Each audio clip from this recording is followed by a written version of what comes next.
That's absolutely amazing. What a good view we have from here. But that's all that I have time for in this episode. I hope you've enjoyed it. I apologise again for the big gap between episodes. It'll probably be a while before my next one. But if you enjoyed this, leave a like. And if you really loved it, don't forget to subscribe. It's been a while. It's been a while since I've been here, since I've logged onto the server, logged onto the realm. My apologies. I needed a bit of a break. It's been about 6 months since I last put a video out. That would have been episode 13. And honestly, I recorded that video and I just got to a point where I was like, I don't have time for this. I literally do not have enough hours in the day to sustain running a YouTube channel and work and everything else that was going on in life at the time. It's a lot of work doing this YouTube stuff. But while I was away, doing nothing on the realm, contributing in no way whatsoever, Rick has been busy. Oh my god, he has absolutely transformed this place. So the first thing that I want to do now that I'm back on the server is just to very quickly fix this mob farm, because as you can see, these minecarts aren't running. But while I do that, have a look at what Rick's been up to.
Yep, things have changed. The base has grown beyond my expectations. If you want to see how we got to this point, go ahead and check out his channel. Now this is the second minecart, and there it goes. So now our mob farm is fully functional once again. And now I'm in the nether because I'm resource gathering, and one of the things I need is quartz.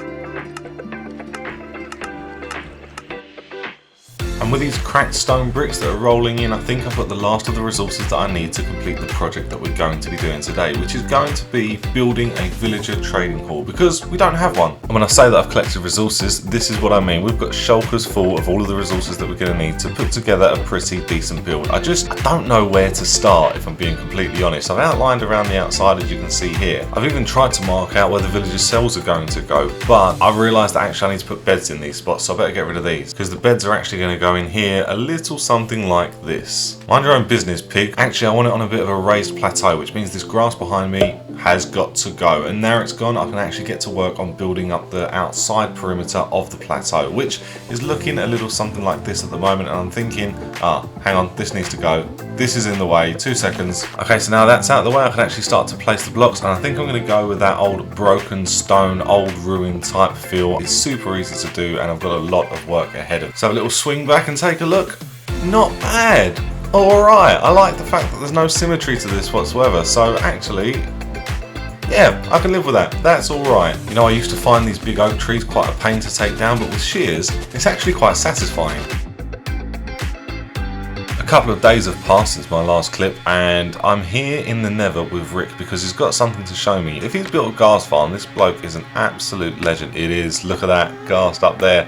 I've got no idea how this works, but I imagine now we are not short of gunpowder. And there was something else that I haven't shown you yet actually, and that's this pathway here that leads down into an area of a new player. It's actually my brother Dan. Yeah, I've been working on this pathway here. I'm hoping to connect all of this up together. So up here you have the section that leads up to the villager trading hall, that leads down to Dan's area, and Rick's about to cook his kid. Wait, what? Rick's offspring's welfare aside, we need to get this build done, and actually I've outsourced it to Dan because he's a much better builder than I am. The idea that I had and the idea that he's had are just completely different ends of the scale. Mine's crap. So why don't we quickly jump into a time lapse of him building up this villager trading hall.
I'm going to go with book. I think this is meant to be a book.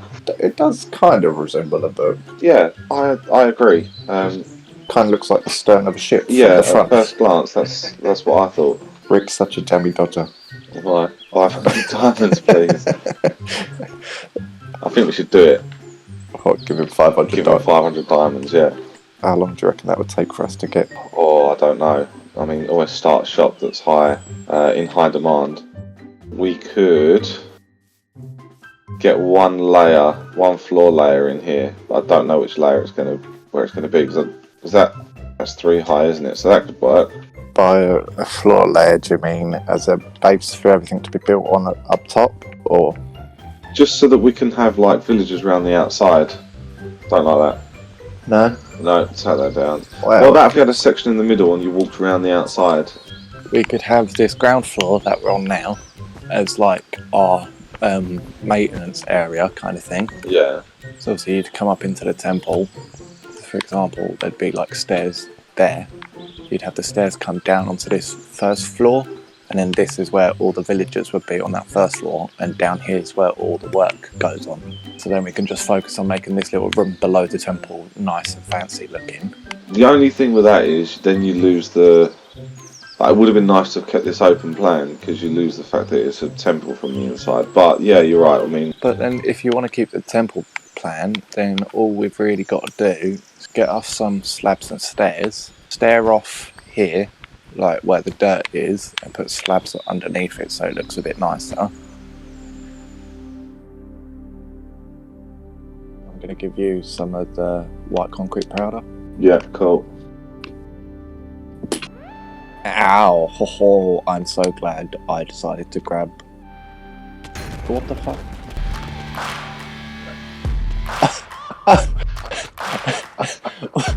I didn't move!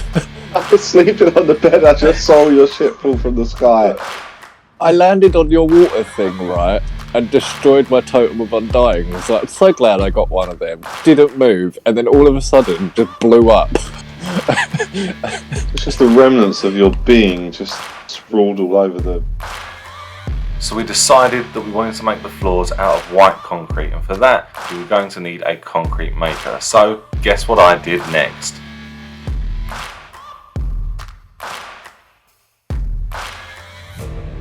My whole life I just wanted someone who would notice me. My whole life I just wanted to be somebody to be. Yeah, I just wanna be great. Yeah, I just wanna be great. Yeah, I just wanna be great. Yeah, yeah, yeah, I just wanna be great. Yeah, I just wanna be great. So I've had this crazy idea about taking a redstone signal from this block once there's a block there so that it lights up some redstone lamps, and then I know that I've reached the limit of how far I can use the concrete maker.